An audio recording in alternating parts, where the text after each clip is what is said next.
பள்ளிக்கல்வித்துறைக்கு ஒரு பிராமணரை கொண்டு வந்துட்டா அது பெரிய பிரச்சனைன்னு நீங்கள் நினைக்கிறீங்க. அவர் பிராமணர்னு திடீர்னு நேற்றுக்கு தான் மினிஸ்ட்ரியில் யாரை தேர்ந்தெடுக்கிறதுங்கிறது purely the prerogative of the chief minister, இல்லைன்னா பிரைம் மினிஸ்டர்.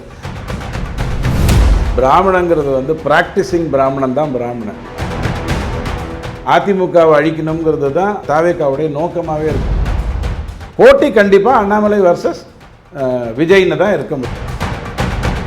அண்ணாமலை மட்டும் அந்த இடத்துல கட்சியின் தலைவராக இருந்து 2-3 விஷயங்கள் தவறாக பேசியிருந்தார்னா இன்னும் ஈஸியாக திமுக மேலே வந்துடும். ஒரு எம்பிங்கிறது மக்கள் பிரதிநிதி, ஒரு எம்எல்ஏங்கிறது மக்கள் பிரதிநிதி. அவன் யாராக இருந்தாலும் அவன் அடுத்தவன் பிரச்சனையை புரிந்து. கோவிலுக்கு வெளியில் பிச்சைக்காரங்க உட்காந்துருப்பாங்க. அந்த பிச்சைக்காரங்களுக்கு பக்கத்தில் ஒரு டென்ட் போட்டு உட்கார வேண்டிய பொசிஷன் தான் அறநிலையத்துறை. பை த பீப்புள் சேனல் நேயர்களுக்கு வணக்கம். பல்வேறு அரசியல், பொருளாதார, சமுதாய பிரச்சனை ஆலோசனை நிகழ்ச்சியில் நம்முடைய அரசியல் விமர்சகர் ரவி வந்திருக்கிறார்கள். வணக்கம் சார். வணக்கம் சார். இப்போது அமைச்சரவை நீண்ட நாளுக்கு அப்புறம் ஒரு 23 அமைச்சரில் இன்றைக்கி பதவி பிரமாணம் எடுத்திருக்காங்க. அதில் பார்த்தீங்கன்னா ஸ்ரீரங்கம் ரமேஷ், மேலூர் விஸ்வநாதன் காங்கிரஸை சேர்ந்தவர், வேளச்சேரி குமார், ஸ்ரீபெரும்புதூர் தென்னரசு, அதாவது இவரை செல்வப்பிரதி தோக்கடிச்சார். இது மாதிரி பல பேர் 23 பேர் அறிவிச்சிருக்காங்க.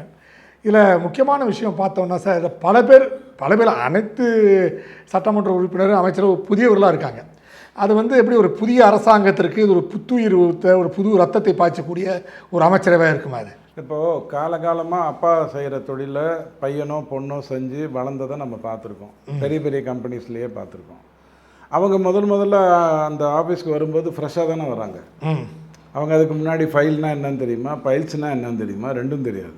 அவங்க வர்றாங்க. அப்பாவுக்கு சேவகம் செஞ்சவங்க நிறைய பேர் இருக்காங்க, எடுத்து சொல்லுவாங்க.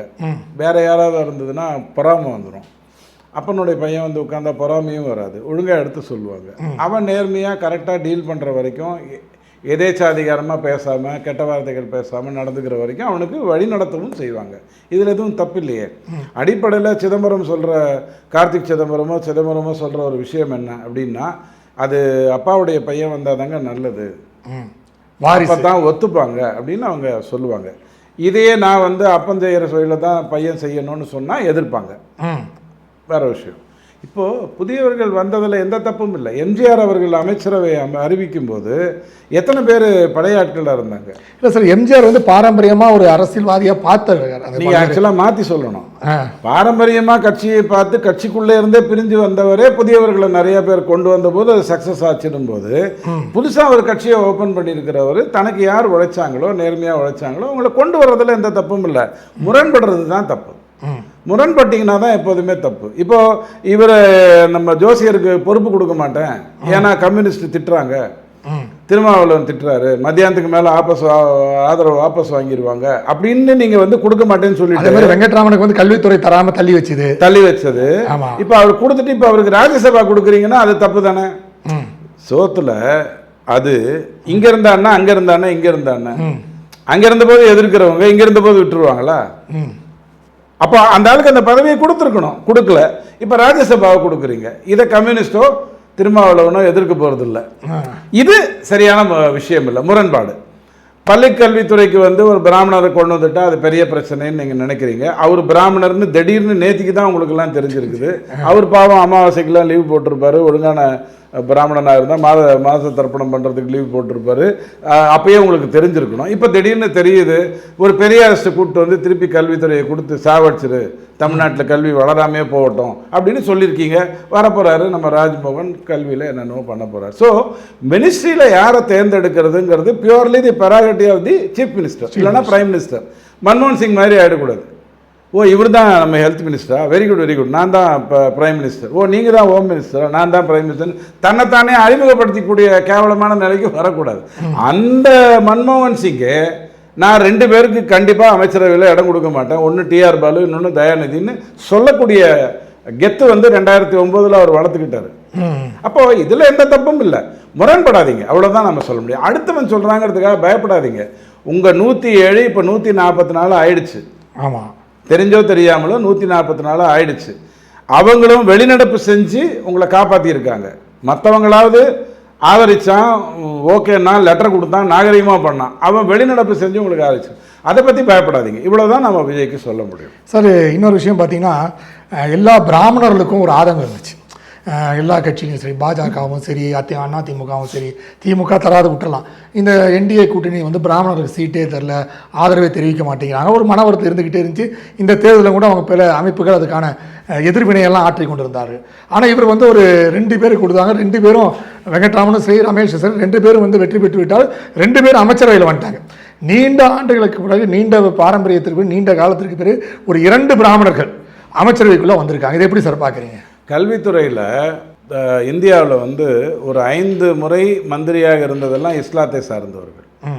அவங்க சமுதாயம் தான் படிக்கலைங்கிறது யதார்த்தமான ஒரு விஷயம், படிக்க அனுப்பலைங்கிறது யதார்த்தமான ஒரு விஷயம். நான் சொல்கிறது 70 வருடமாக அது நடக்கலைங்கிறது தான் யதார்த்தமான விஷயம். ஆனால் அவங்க தான் பிரதானமாக மத்தியில் மந்திரியாக இருந்தாங்க. உருப்பட வைக்க முடிஞ்சதா? உருப்பட வைக்க முடியல. ஒருத்தனை பிராமணன்னு நீங்கள் சொல்கிறீங்கன்னா, எங்கள் சோ ஐயா அழகான ஒரு வார்த்தையை அதில் சேர்ப்பார். பிராமணங்கிறது பிறப்பால் வர்றதில்லை, வார்ப்பால் வர்றது. பிராமணங்கிறது வந்து ப்ராக்டிஸிங் பிராமணன் தான் பிராமணன். எங்கள் அப்பா பிராமணன், நான் பிறந்துட்டேன், உடனே நீங்கள் என்ன பிராமணன்னு சொன்னால் நான் சிரிச்சுப்பேன் உள்ளுக்குள்ளே. நான் ப்ராக்டிஸ் பண்ணணும், என்னுடைய கர்மாக்கள் என்னன்னு எனக்கு தெரியணும், என்னுடைய 434 இருக்குது நான் செய்ய வேண்டியது, அதையெல்லாம் நான் செஞ்சால் தான் நான் பிராமணன். ஸோ முதல்ல அதை எடுத்துருங்க. இவங்க 2 பேரும் ப்ராக்டிஸிங் பிராமணராக இருந்தால் ரொம்ப சந்தோஷம், எனக்கு அதில் ஒன்றும் மாற்று கருத்து இல்லை. ஒருத்தரை அவருடைய இனம் பார்த்து, குணம் பெயரை பார்த்து, மதம் பார்த்து பேசுறது தான் மத சார்பு. அதை கரெக்டாக பிராமண விஷயத்தில் பண்ணிவிட்டு தப்பாக ஐயுஎம்எல் விஷயத்தில் நீங்கள் பண்ணுவீங்கன்னு சொன்னால் உங்களை பார்த்து சிரிக்கிறத தவிர எனக்கு வேறு வழி இருக்காதுன்னு நான் அந்த நண்பர்கள்கிட்ட யாரெல்லாம் இவரை பிராமணன்னு பார்க்குறாங்களோ அவங்ககிட்டலாம் சொல்லுவேன். நீங்கள் படிச்சுட்டு இருந்தான், அவன் தான் படித்தான். 8 தலைமுறையாக என்னுடைய குடும்பத்தில் எந்த ஒரு தீய பழக்கத்துக்கும் போகாமல், எந்த ஒரு அந்த சந்தோஷங்களுக்குள்ளே போகாமல் அவங்க வந்து டிசிப்ளின்டாக இருந்ததுனால நான் இன்றைக்கி வந்து நல்லா இருக்கேன். நீங்கள் அதில் தவறு விட்டுருந்தீங்கன்னா அதுக்காக வருத்தப்பட வேண்டியது நீங்கள் தான், நான் இல்லை. இதை செஞ்சேங்கிறது எப்படி குற்றமாகும்? ஒரு மினிஸ்டராக பாருங்கள். அதுக்கு ஜஸ்ட் சிம்பிள் எக்ஸாம்பிள் நான் உங்களுக்கு சொல்கிறேன். எம்எல்ஏ தானே எல்லாருமே, 234 பேர் எம்எல்ஏ தானே. முதலமைச்சராக இருந்தாலும் அவரும் எம்எல்ஏ தானே. ஆனால் சபாநாயகர் எம்எல்ஏ இல்லை, எம்எல்ஏ தான் சபாநாயகர். அவர் சபாநாயகர்னு ஆயிட்டார்னா அவருக்கு எந்த கட்சியும் கிடையாது, அவருக்கு ஃபார்மிலாம் கிடையாது. அவரை நீங்கள் தூக்குற வரைக்கும் அவர் தான் நடுநிலையாக இருக்கு. ஸோ அதே மாதிரி ஒரு வக்கீல், உலகத்தில் இருக்கிற அத்தனை வக்கீல் தானே நீதிபதி ஆகிறான். அதில் தான் மாற்று இருக்கா? ஒரு வக்கீல் நீதிபதி ஆனதுக்கு அப்புறம் அவன் நீதிபதி தான். ஸோ நீங்கள் அவன்கிட்ட போய் நீ பட்டை அடிச்சுக்கிறியா, இப்படி போட்டுக்கிறியான்லாம் கேட்டிங்கன்னா முட்டாள்தனம். பட் அதே கேள்வியை நீங்கள் ஐஓஎம்எல் கிட்டேயோ மற்றவங்ககிட்டயோ கேட்காம இருக்கிறது அதை விட கேவலம். ஸோ டோன்ட் சி ஒரு ஆளை வந்து அவனுடைய அடையாளங்களை வைத்து முடிவு பண்ணாது, அவன் எடுக்கிற முடிவுகளை வைத்து பேசுங்க. அப்படி தான் நம்ம சொல்ல முடியும். சார் இப்போ இன்னொரு விஷயம், உங்கள் போன்ற அமைப்புகள்லாம் வந்து தொடர்ந்து வந்து அறநிலையத்துறை பற்றி விமர்சனம் வைத்து கொண்டே இருந்தீர்கள். இப்போது எல்லாமே சொல்கிறது என்னென்னா, இந்த ரமேஷ் அவர் வந்து ஒரு பட்டாச்சாரிய ஃபேமிலியை சேர்ந்தவர், ஸ்ரீரங்கத்தை பட்டாச்சாரிய ஃபேமிலியை சேர்ந்தவர். ஸோ அவருக்கு வந்து அறநிலையத்துறை வழங்கப்படும் அப்படி எதிர்பார்க்கப்படுகிறது. ஸோ இந்த ஆட்சியிலாவது அறநிலையத்துறை சிறப்பாக இருக்கும் அப்படின்னு நினைக்கிறோன்னு பல பேர் சொல்கிறாங்க. இது வரைக்கும் ரொம்ப மோசமான சூழ்நிலை, அது கண்டினியூ ஆகுமா இல்லைன்னா மறுமலை செய்யப்படுமா? அங்கேயே சோசாரை தான் நான் கூப்பிட்டு வருவேன். பெண்களுக்கான ரிசர்வேஷன் வரணும்னு பேச்சு வருது, காங்கிரஸ் சொதப்புறாங்க. அப்போ சோயா என்ன சொன்னார், ஒரு பெண்ணால் தான் பெண் பிரச்சனையை சால்வ் பண்ண முடியும்னா அப்போ அந்த தொகுதியில் இருக்கிற ஆண்கள்லாம் பக்கத்து தொகுதிக்கு போகணுமா? இல்லை பக்கத்து தொகுதியில் இருக்கிற பெண்கள்லாம் இங்கே வந்துடுவாங்களா? மாற்றுத்திறனாளியால் தான் மாற்றுத்திறனாளியோடைய பிரச்சனையை புரிஞ்சுக்க முடியும்னு சொன்னால், ஒரு தொகுதியில் நீங்கள் மாற்றுத்திறனாளியை நிற்க வைக்கிறீங்கன்னு சொன்னால் அவருக்கு மட்டும்தான் அது புரியுமா? ஒரு எம்பிங்கிறது மக்கள் பிரதிநிதி, ஒரு எம்எல்ஏங்கிறது வந்து மக்கள் பிரதிநிதி. அவன் யாராக இருந்தாலும் அவன் அடுத்தவன் பிரச்சனையை புரிந்து கொள்கிற மாதிரி இருக்கணும் அப்படிங்கிறது தான் சொல்லுவாங்க. ஃபஸ்ட்டு நமக்கு அறநிலையத்துறைனா என்னன்னு தெரியணும், அதுதான் பிரச்சனையே. அறநிலையத்துறைனா என்னன்னு தெரிஞ்சிச்சுனா தான் நம்ம நல்லா இருக்க முடியும். ரமேஷை பற்றி உங்களுக்கு எல்லாருக்கும் தெரியும், அவர் எவ்வளோ போராடினார் என்ன பண்ணாருங்கிறதெல்லாம் தெரியும், அது வேறு விஷயம்.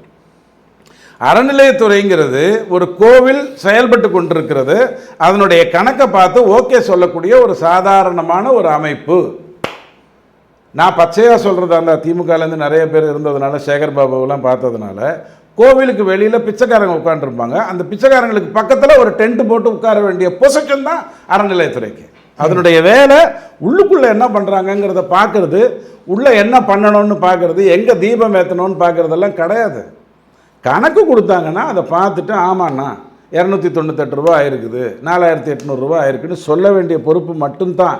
கல்யாண மண்டபம் கட்டலாமா, அதை வந்து எஜுகேஷனல் இன்ஸ்டியூட்டாக மாற்றலாமா, இந்த கதையெல்லாம் பண்ணக்கூடாது. அறநிலையத்துறை இஸ் ஒன்லி அ டிவிஷன், ஒரு கவர்மெண்ட் ஆர்கனைசேஷன், கணக்குள்ள வேலை பார்க்கணும். அதை விட வேறு வேலை கிடையாது. இப்போ உதாரணத்துக்கு அண்ணா யூனிவர்சிட்டிக்கு ஒரு ஆடிட்டர் இருக்காருன்னு வச்சுக்கோங்க. அந்த ஆடிட்டருடைய வேலை என்ன? அண்ணா யூனிவர்சிட்டியில் ஒழுங்காக கணக்கெலாம் நடந்திருக்குதா, எல்லாத்துக்கும் தஸ்தாவேஜுகள் கொடுத்துருக்காங்களா, இதுதான் அவருடைய வேலை. அவர் வந்து இல்லை அந்த 4 கேட்டை திறந்து விடுங்க, அப்போ தான் நம்ம சாருக்கு ஆள் அனுப்புறதுக்கெல்லாம் கரெக்டாக ஆட்கள் உள்ளே வருவாங்க, இதெல்லாம் அவன் பேசக்கூடாது. அந்த மாதிரி அறநிலையத்துறைங்கிறது வந்து இந்த வேலை பண்ணுறது தான். அப்படித்தான் பிரிட்டிஷர் நியமித்தான். அவனுடைய நோக்கமும் இவங்களுடைய நோக்கமும் ஒன்றா இருந்தது. அவனுடைய நோக்கமும் பிராமணர்களுக்கு வந்து ஏதாவது ஒரு கட்டுப்பாட்டை கொண்டு வந்து, சொல்லப்போனால் கோவிலில் பிராமணர்கள் இருந்ததே இல்லை. சிவாச்சாரியாக்கும் பிராமணனுக்கும் வித்தியாசமே இவனுக்கு தெரியல. இந்துக்களை எங்கே பிரித்து பார்க்கணும்னு இவனுக்கு தெரியல, எங்கே பிரிக்கக்கூடாதோ அங்கே பிரிச்சுக்கிட்டு இருக்கிறான். அதான் பிரச்சனையே. அவன் இல்லை அப்படிங்கிறத புரிஞ்சுக்கோங்க. 2வது 3வது 4வது ரொம்ப முக்கியமான ஒரு விஷயம், ஒரு பிராமணன் கோவப்பட்டால் அவன் பிராமணனாகவே இருக்க முடியாது, திருட்டுத்தனம் பண்ணால் அவன் பிராமணனாகவே இருக்க முடியாது, பொறாமைப்பட்டால் பிராமணனாகவே இருக்க முடியாது. அப்படி பார்க்குற யாராவது ஒரு பிராமணர் வந்துட்டாரான்னு சொல்லுங்கள், முதல்ல அவர் காலில் போய் நான் ஆசீர்வாதம் வாங்குறேன். எங்கே பிராமணன் எங்கள் ஷோ கேட்டதே அதனால தான். பட் அறநிலையத்துறைக்கு இன்னார் தான் வரணும், இன்னார் வரக்கூடாதுன்னு சொல்கிறது முட்டாள்தனம். வக்ஃப் போர்டுக்கு இந்துக்கள் வந்து நிலம் கொடுக்கலாங்கிறான். இதை விட முட்டாள்தனம் இந்த உலகத்தில் எங்கேயாவது உண்டா? கோழி பிரியாணியை ஆட்டை அடித்து கூட பண்ணலாங்கிற மாதிரியான விஷயம் இது இல்லையா? காலை மட்டும் வெட்டிக்க, கொஞ்சம் நீளமாக இருந்தால் சின்னதாக கட் பண்ணிக்க, ஆட்டு பிரியாணி கோழி பிரியாணின்னு சொல்கிற மாதிரி இருக்குது.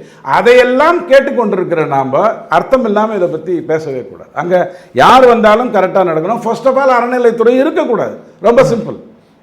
பச்சையாக சொல்கிறேங்க, என்னுடைய ஆலயங்களுக்கு வந்து கட்டணத்தை வசூலிக்கிறீங்க, இந்த வேலையை நீங்கள் ஸ்வைன் வேளாங்கண்ணியில் செய்கிறீங்களா அல்லது வேறு மதத்தில் செய்கிறீங்களா அப்படின்னு நான் கேட்டால், எனக்கும் இஸ்லாத் சகோதரர்களுக்கும் எனக்கும் கிறிஸ்துவ சகோதரர்களுக்கும் சண்டை வரணுங்கிறது தான் என்னுடைய நோக்கம்.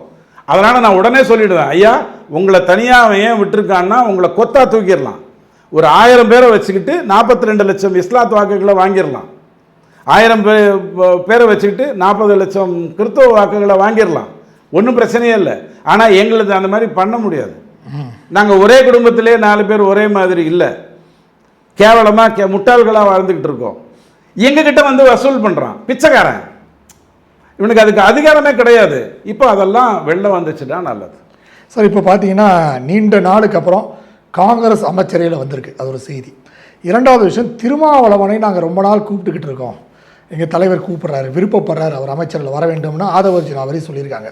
ஆனால் திருமாவளவனை கேட்டால் வந்து எனக்கு அமைச்சரவையில் பங்கேற்பில் விருப்பம் இல்லை, ஆனால் எங்கள் கூட இருக்கிற விருப்பம் இருக்கிறது அப்படின்னு சொல்கிறார். வன்னியரசு கூட அமைச்சர் ஆவார் அப்படின்னு எதிர்பார்க்கப்பட்ட சூழ்நிலை. ஆனால் கூட இருக்கிற அனு ஷானவாஸ் வந்து யாராவது அமைச்சரவை பதவி ஏற்றீங்கன்னா நான் வந்து கடுமையான விமர்சனை முன்வைப்பேன் அப்படின்லாம் சொன்னார். ஸோ விடுதலை சிறுத்தை நீண்ட காலத்திற்கு அப்புறம் ஒரு நல்ல ஒரு விடுவு காலம் கிடைக்கும் அவன் கட்சிக்கு, அது மட்டும் பட்டியல மக்களுக்கு வந்து அவங்க சார்பாக ஒரு இடம் கிடைக்கலாம் சொல்லப்பட்ட சூழ்நிலை அவங்க அமைச்சரவை பங்கேற்கவில்லை. எப்படி சார் பார்க்குறீங்க? திருமாவளவன் இவ்வளோ நேரம் நீங்கள் கேட்டதுலேயே சொன்ன முக்கியமான 4 பாயிண்ட் என்னென்னா, திருமாவளவன் கண்ட்ரோலில் விடுதலை சிறுத்தைகள் இல்லை, அதனால தான் அந்த கேள்வியை கேட்குறீங்க. அங்கே தலை இருக்க வால் ஆடுது, அதனால தான் அந்த கேள்வியை கேட்குறீங்க. அங்கே தலை தான் விடுதலை சிறுத்தையாக இருக்குது, மற்றதெல்லாம் திமுகவாக தான் இருக்குது, அதையும் நீங்கள் தெளிவாக சொல்கிறீங்க. அப்போ அவர் முதல்ல செய்ய வேண்டியது என்ன? தன்னுடைய கட்சியை தன்னுடைய கண்ட்ரோலுக்கு கொண்டு வரணும். இதுதான் அவர் ஆக்சுவலாக பண்ணணும். அரசபையில் நான் பங்கேற்க மாட்டேங்கிறத ஏற்கனவே அவர் சொல்லிட்டார். இருந்தாலும் வலுக்கட்டாயமாக சம்மந்தமே இல்லாமல் ஒரு பேட்டியில் முதலமைச்சர் ஆகிறதுக்கெலாம் கேட்டாங்க, நான் தான் பட்டியல் இனத்தவர் முதலமைச்சர், இப்படி நிறையா பொதுவாக திருமாவளவன் முரண்படுவார். நேற்றுக்கு பேசுகிறதுலேருந்து இன்றைக்கி மாற்றி பேசுவார். என்ன ஒன்றுன்னா, அவரிடம் அட்லீஸ்ட் ஒரு நோக்கம் இருக்குது. அரசியலில் எதுக்காக கட்சி நடத்துகிறோம் அப்படிங்கிறதுல அவருக்கு ஒரு தெளிவு இருக்குது. என்ன தான் குனிஞ்சாலும் தொங்கினாலும் காலில் விழுந்தாலும் நான் இதுக்காக தான் அரசியலில் இருக்கேங்கிற ஒரு எண்ணம் அவருக்கு இருக்குது, கூட இருக்கிறவங்களுக்கு இல்லை. இப்போ அவரை உள்ளே கொண்டு வரணுங்கிற நோக்கத்தினால இவருக்கு என்ன ஆகிட போகுது? யாருக்கு என்ன ஆக போகுது? விஜய்க்கு என்ன வித்தியாசம் வரப்போகுது? நாளைக்கு கேண்டிடேட் வந்துடணும்னு திமுக சொல்லிச்சுன்னா அவங்க கேண்டிடேட் போயிடுவாங்க. ஒருத்தர் மந்திரியாக போவார், 4 பேர் எம்எல்ஏவாக போவாங்க. இவ்வளோ தானே கேண்டிடேட் போகணும்னு முடிவு பண்ணால் அதுதானே நடக்க போகுது. ஸோ இதெல்லாம் தேவையில்லை. ஃபர்ஸ்ட் ஆஃப் ஆல் அவங்க வந்து ஆக்கப்பூர்வமாக தாவேக்கா அரசு நல்லது நடக்கணும்னு நினைக்கிறாங்களா? தேவையில்லாத விஷயங்களில் விமர்சனங்கள் கொடுக்காம இருக்காங்களா? அப்போ நான் அவங்கள ஏற்றுக்கிறேன். விஜய் தான் கமாண்ட் எடுத்துக்கணும், மற்றவங்க வாயே தரக்கூடாது. உண்மையை சொன்னால் மற்ற வாயே தரக்கூடாது, கேட்டால் பதில் சொல்லணும். ஜெயலலிதா அரசாங்கம் மாதிரி இருக்கணுன்றீங்க? ஜெயலலிதா அரசாங்கம்னு இல்லை, எந்த ஒரு அரசாங்கமுமே தலை மட்டும்தான் முடிவு எடுக்கணும். முடிவெடுத்ததுக்கு அப்புறம் மாத்திர வேலையெல்லாம் இருக்கக்கூடாது, முரண்படக்கூடாது. அப்போது இவர் வந்து ஒரு டிசிஷன் எடுக்கிறாரு, நான் உங்களுக்கு திறமை இருக்கிறதுனால அதை கொடுக்குறேன். உடனே திருமாவளவன், நீங்கள் திறமை இருக்கணுங்கிறதுக்காக தான் கொடுக்குறீங்க, இருந்தாலும் திறமை இல்லாத இந்த 2 பேரை நீங்கள் ஆக்கிடுங்க, எனக்கு விருப்பம் இல்லைன்னா அது என்ன அர்த்தம்? இவனுக்கு இந்த திறமை இருக்குது, இவனுக்கு இந்த மந்திரி சபை கொடுக்கணும்னு திருமாவளவன் பேசினா நான் வந்து சண்டை போடுவேன், நான் அதை வந்து உடனடியாக ஆமான்னு சொல்லுவேன். எனக்கு வேண்டாங்க, ஒன்று 2-3 பேர் சும்மா சுற்றிட்டு இருக்காங்க, அவங்கள ஒருத்தர் கொடுங்க அப்படின்னா அது என்ன விதத்தில் அரசியல்? எனக்கு புரியல. ஏதாவது ஒரு நியாயம் இருக்கணும்ல. நான் வந்து ஒரு வரியில் முடிச்சிடுறேன் இந்த மேட்டரை. 234 எம்எல்ஏக்கெலாம் அறிமுகப்படுத்துகிறாரு விஜய். அதுக்கு 2 நாளைக்கு முன்னாடி நான் சொல்கிறேன், ஐயா அறிமுகப்படுத்தும் போது அவங்கள பற்றி ஒரு 2 வரியாவது சொல்லு, அப்போ தான் தெரியும் யார் என்னங்கிறது தெரியும் அப்படின்னு. வான்னு சொல்லலை. இதுக்கு சுபாஷ், அதுக்கு சபாஷ், இதுக்கு சிபாஷ், இவ்வளோதான் அவர் அறிமுகப்படுத்தினது.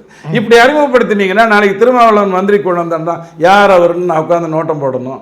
ஜூனியர் உடனே எப்பயாவது ஒரு அவர் பேர் பெண் குத்தினதா தற்கொலை விஷயம் வந்திருக்கும், அதை உட்காந்து தேடணும். இதெல்லாம் அவசியமற்றது. நீங்கள் வரீங்கன்னா நீங்கள் வரீங்கன்னு சொல்லுங்கள், உங்களுக்கு எல்லா திறமையும் இருக்குது, அல்லது இவருக்கு இந்த திறமை இருக்குது அதனால் வாங்கன்னு சொல்லுங்கள், அதுதான் கரெக்டாக இருக்கும்.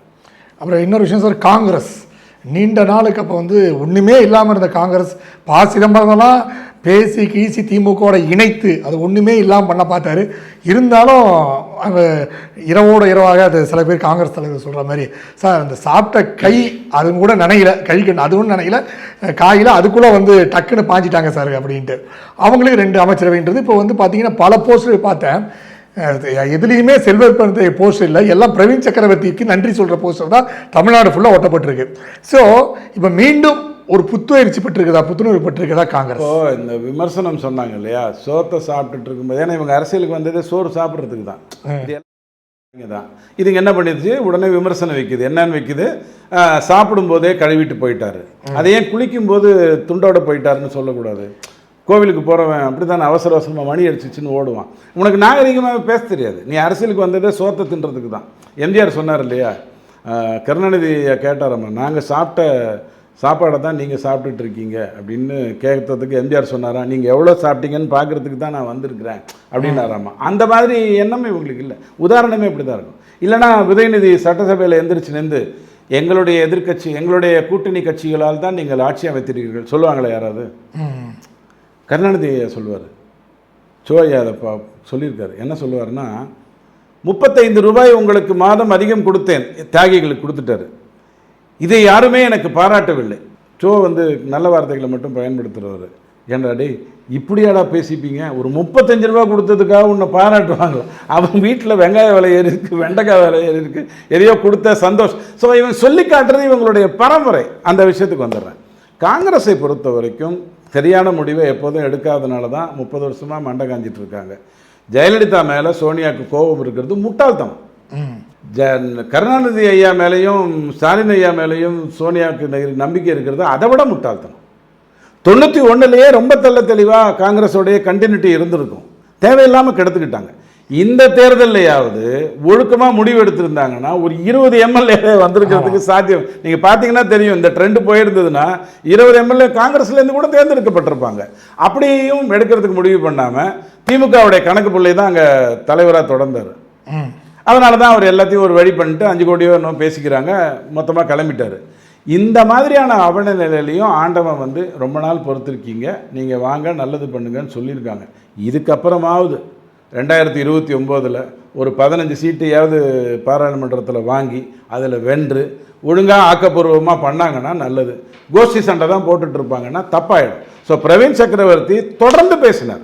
அந்த மீட்டிங்கில் இருக்கும்போது கூட, அந்த கடைசியாக முடிவெடுக்கிற மீட்டிங்கில் எடுக்கும்போது கூட அவர் கருத்துக்களை தெரிவித்தார். அதை கேட்டிருந்தா நல்லா இருந்திருக்கும். சிதம்பரம் பேச்சை கேட்டுட்டு இப்படி ஆகிட்டீங்க. சரி, இப்போது நேற்றெல்லாம் பார்த்தேன் பிபிசியில் ஒரு செய்தி போட்டிருந்தாங்க, இது மாதிரி வந்து கேரளாலலாம் கூட தாவேக்கா தொடங்கி மாவட்ட செயலாளர் நியமிக்க ஆரம்பிச்சிட்டாங்க அப்படின்ட்டு. ஸோ இப்போது காங்கிரஸ் தாவேக்கா கூட்டணி வலுப்பெறும் அப்படின்னு சொல்லப்படுது இந்த சூழ்நிலை. அடுத்து எப்படி சார் இருக்கும்? அடுத்தது என்ன சொல்கிறாங்க, எல்லாமே அண்ணாமலை உடனடியாக துரைமுருகன் ஐயாவை போய் பார்த்து அவர் காலையும் விழுந்துட்டா துரைமுருகன் ஐயா சிரிச்சுக்கிட்டே நிறைய விஷயங்கள் எல்லாம் சொல்லுவார். இப்படி தான் ஐநா சபை தலைவராவதற்கான தகுதி உள்ளவர் ஸ்டாலின், போனா போதுங்கிறதுக்காக பிரதமராவதற்கு அவர் சம்மதிக்கிறார் அப்படின்லாம் பேசிக்கிட்டு இருந்தாங்க. ஒன்று புரிஞ்சுக்கோங்க, யாரால் வேண்டுமானாலும் தலைவனாக முடியும், யாரால் வேண்டுமானாலும் பெரிய பதவிகளுக்கு உட்கார முடியாது, ஒன்றும் பெரிய விஷயம் கிடையாது. ரொம்ப பெரிய விஷயம் கிடையாது. ஆனால் மக்கள் ஓட்டு போட்டால் தான் உங்களால் முடியும். உங்களுடைய வாக்கு பெறணுங்கிறது காங்கிரஸுடைய நோக்கமாக இருக்கலாம். ஆனால் கேரளாவில் ஆல்ரெடி அது வெற்றி பெற்றுச்சு. இப்போ நீ போய் அங்கே எப்படி கிளை கழகங்களெல்லாம் தொடங்க போகிற, எதை வச்சு அங்கே போய் பேச போகிற? கேரளாங்கிறது கிறிஸ்தவர்கள் இருக்கக்கூடிய, இஸ்லாத்தவர்கள் இருக்கக்கூடிய, அவர்கள் நிறைய இருந்துக்கிட்டே இருக்கக்கூடிய, இந்துக்கள் இருக்க போகிற, இல்லாமல் இருக்க போகிற ஒரு 3 மதங்கள் இருக்கக்கூடிய ஒரு மாநிலம். அங்கே போயிட்டு விஜயால் என்னத்தை பெருசாக பண்ண முடியும்? ஆதரவு இருக்குது, பெண்கள் சப்போர்ட் இருக்குது, அதெல்லாம் ஒன்றும் மாற்றுக்கிறது இல்லை. ஸோ தாவேக்கா கெஜ்ரிவால் மாதிரி தப்பு பண்ணாமல் டெல்லியை ஜெயிச்ச உடனே இந்தியாவே ஜெயிச்சிடலான்ட்டு நினச்சி வாரணாசியில் போய் நான் மோடியை எதிர்க்கிறேன் இந்த மாதிரியான வேலையெல்லாம் பண்ணாமல் கெஜ்ரிவால் கிட்டேருந்து 2 நல்ல விஷயத்தையும் ஒரு கெட்ட விஷயத்தையும் தெரிஞ்சுக்கிறது நல்லது. 2 நல்ல விஷயம் என்னன்னு கேட்டால், முனிசிபல் தேர்தலில் கான்சென்ட்ரேட் பண்ணார். அவரை பாராளுமன்றத்தில் 7க்கு 7ன்னு நீங்கள் தோக்கடிச்சிங்க. சட்டசபையில் கூட 30 சீட்டு 40 சீட்டுன்னு வெற்றி பெற்றீங்க. ஆனால் முனிசிபலில் ஃபுல்லாக ஆக்கிரமிச்சார். இன்றைக்கி உங்ககிட்ட வந்து 144 பேர் உங்களுக்காக ஒர்க் பண்ணுறாங்கன்னு நீங்கள் நினைக்கிறீங்க. இது போராது, இது ஒன்றுமே கிடையாது. இது ஒரே நாளில் நம்பிக்கையில்லா தீர்மானத்தில் புஷ்ஷுன்னு போயிடும். ஆனால் 1,45,000 பேர் உனக்கு ஒர்க் பண்ணுவான். உள்ளாட்சி தேர்தலை உடனே நடத்தி உங்களுடைய ஆட்களை ஜெயிக்க வச்சிங்கன்னா இப்போ முடியும் உங்களால். நீங்கள் யாரை நிறுத்தினாலும் ஜெயிக்க போகிறாங்க, பேரையா கேட்க போகிறாங்க, ஜெயிச்சுட்டு போயிட போகிறாங்க. ஸோ அந்த மாதிரியான ஸ்டெப்பை எடுத்தாருன்னா நல்லது. கெஜ்ரிவால் மாதிரி நான் உடனே பஞ்சாபுக்கு போகிறேன், அங்கே போகிறேன், இங்கே போகிறேன்னா இன்றைக்கி அவர் நிலைமை என்னாச்சு? அங்கே விழுந்த உடனே எல்லா இடத்துலையும் விழுந்தாச்சு. அதை பண்ணாதீங்க. 2வது தப்பு என்னென்னா, ஒரே ஒரு தப்பு பண்ணால் போகிறோம் விஜய். நீங்கள் சிங்கிள் ஆள், உங்களை வச்சு தான் ஓட்டு வாங்குறாங்க. மார்ட்டின் குடும்பத்துக்கிட்ட 3 லட்சம் கோடி சொத்து இருந்தாலும் உங்களை வச்சு தான் அவங்க ஆட்சி நடத்த நினைக்கிறாங்க. ஒரு தப்பு பண்ணிங்கன்னா மொத்தமாக முடிஞ்சு போயிடும். ஸோ முடிஞ்ச அளவுக்கு பர்ஃபெக்டாக இருக்க பாருங்க. இது கெஜ்ரிவால்கிட்ட நீ கற்றுக்கணும். ஏன்னா கெஜ்ரிவால் ஊற்றி மூடிட்டார், சாராய விஷயத்தில் ஊற்றி மூடி இன்னைக்கு எல்லாம் காணாமல் போயிட்டார். இவ்வளவு தான் அவங்களுக்கு அட்வைஸ் பண்ண முடியும். ஸோ அப்போ இனி வர காலங்களில் தமிழகத்தில் விஜய், உதயநிதி ஸ்டாலின், அண்ணாமலை இப்படி தான் இருக்குன்றாங்க. நீங்கள் எப்படி சார் பார்க்குறீங்க? உதயநிதி முதலமைச்சராகிறதுக்கான வாய்ப்பு இப்போ இல்லை. எதுக்கு அப்படின்னா, ஒரு 10 வருடம் திமுக எப்போதுமே காணாமல் போயிடும். அது எப்போதுமே ஆட்சிக்கு வந்தால் 5வது வருடம் ஒரு நாள் அது ஆட்சியில் இருந்ததில்லை, நம்பர் 1. 2வது என்ன அப்படின்னா, அதுக்கப்புறம் 10 வருடம் காணாமல் போயிடும், இல்லாமையே போயிடும். இன்றைக்கி மத்தியிலேயே அவங்க இல்லை. 2016 வரைக்கும் அவங்க தாக்கு பிடிச்சது கூட மத்தியில் இருந்ததுனால, அதுக்கப்புறம் அங்கேயும் இல்லை. ஸோ வாய்ப்பு இல்லை. அண்ணாமலை வர்சஸ் விஜய்னு ஆகிறது தான் கரெக்ட். இந்த விஜய்ங்கிறது வந்து உங்களுக்கு வந்து ஒரு சாஃப்ட் டோன் திராவிட மாடல் மைனஸ் மன்னராட்சி. அதுக்கு பின்னாடி திமுக எல்லாம் ஒரே கேஸு தான். கம்யூனிஸ்ட்டு, பிசிக எல்லாம் ஒரே கேஸ் தான். ஒன்றும் மாற்றம் எதுவும் கிடையாது. தமிழ்நாட்டினுடைய வளர்ச்சிக்காக யாரும் பாடுபடுறதில்ல. ஸோ அண்ணாமலை ஸ்ட்ரைட்டாக வந்து அடுத்த பொசிஷனுக்கு எடுக்கணும். எடப்பாடிக்கு என்ன சொல்லப்படணும்னா, உங்கள் கட்சியை நீங்கள் காப்பாற்றிக்கோங்க, உங்கள் கட்சியை நீங்கள் தயவு செஞ்சு காப்பாற்றிக்கோங்க. உங்களுக்கு ஏதாவது இடைஞ்சல் கொடுத்தா என்னால் என்ன முடியுமோ அதை நான் சரியாக செய்கிறேன், அதில் எந்த பிரச்சனையும் இல்லை. அதிமுகவை அழிக்கணுங்கிறது தான் தாவேக்காவுடைய நோக்கமாகவே இருக்குது. விஜய் இன்னைக்கு திமுக ஒரு பொருட்டாகவே பார்க்கல. தீய சக்திங்கிறத ஸ்டாம்ப் பண்ணிட்டார். 8ஆம் கிளாஸ் படிக்கிற பொண்ணுலேருந்து பையன்கிட்டேருந்து ஸ்டாம்ப் பண்ணிட்டார். அடுத்த 20 வருஷத்துக்கு திமுக எந்திரிக்கிறதுக்கு வாய்ப்பு இல்லை. அதிமுகவை சாப்பிட்றதுக்கு அவர் தான் வந்துட்டு இருக்கிறார். பிஜேபி சாப்பிடும் நீங்கள் பிஜேபி வெஜிடேரியனாக இருக்கிறதுனால சாப்பிடல, இவர் தான் சாப்பிட போகிறாரு அதிமுகவை. ஸோ எடப்பாடி தன்னை பார்த்து கொள்ளட்டும். சட்டசபைக்கு எடப்பாடி, பாராளுமன்றத்துக்கு அண்ணாமலை அப்படிங்கிற முடிவை எடப்பாடி எடுக்கிறாரோ இல்லையோ அதை எடுக்க வேண்டிய நிர்பந்தம் அவருக்கு வரும். ஆனால் அண்ணாமலைக்கு பொறுத்த வரைக்கும் பிஜேபி அதை ஒழுங்காக செய்யணும். அண்ணாமலையை எம்எல்ஏ சீட்டு கொடுக்காதனால தான் இந்த நிலைமை வந்ததுன்னு யாராவது சொன்னால் எனக்கு சிரிப்பு தான் வரும். அல்லது அண்ணாமலையை தள்ளிட்டு நயனார் நாகேந்திரனை கொண்டு வந்ததுனால தான் இந்த தோல்வி வந்தது நீங்கள் சொன்னால் நான் அதை விட இன்னும் கோரமாக பிஎஸ் வீரப்பா ரேஞ்சில் சிரிப்பேன். ஆக்சுவலாக நீங்கள் அந்த தப்பை பண்ணாமல் இருந்திருந்தீங்கன்னா, அதாவது இந்த கரெக்டான விஷயம் பண்ணாமல் இருந்திருந்தீங்கன்னா திமுக தான் ஆட்சிக்கு வந்திருக்கும். தாவேக்கா வந்து எதிர்கட்சியாக வந்து உட்காந்துருக்கும். நல்ல வேலையாக அதிமுக இந்த கூட்டணி நேர்மையாக நடந்ததுனால இன்றைக்கி பாமக விஜயை பாராட்டலாம். 717 மதுக்கடைகளெல்லாம் நீங்கள் மூட்டிங்க. இதுக்கு முன்னாடி 500 கடையை மூடின ஜெயலலிதாலாம் வேஸ்ட்டு. 500-600 கடையை ஸ்டாலின் மூடினார், அதெல்லாம் கூட வேஸ்ட்டு. நீங்கள் வந்து ஒரு 217 ஜாஸ்தியாக போட்டிங்க, எல்லாம் பேசலாம். ஆனால் தேர்தல்னு வரும்பொழுது இட் வாஸ் கரெக்டாக ஒரு ட்ரையாங்கிள் இருந்தது. விஜய் நாமெல்லாம் பொருட்படுத்தலை, அவர் வரமாட்டார்னு நினச்சோம், அவர் வந்துட்டார், அது வேறு விஷயம்.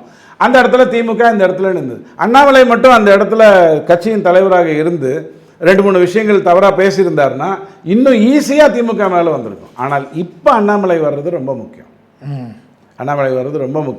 2 வருடம் கேப் விட்டாச்சு. 2024 இதை காட்டியாச்சு. திமுகவை வீட்டுக்கு அனுப்பிச்சாச்சு. மத்தியிலையும் இல்லை மாநிலத்திலையும் இல்லைன்னு கொண்டு வந்தாச்சு. இப்போ you can always have Annamalai. So போட்டி கண்டிப்பாக அண்ணாமலை வர்சஸ் விஜய்னு தான் இருக்க முடியும். அதில் எந்த மாற்று கருத்தும் இல்லை. கண்டிப்பாக சார், நேரத்தை ஒதுக்கி பேட்டி எழுதி மிக்க மகிழ்ச்சி. நன்றி சார். நேரில் மீண்டும் அடுத்த நிகழ்ச்சியில் சந்திப்போம். அதுவரை நன்றி, வணக்கம்.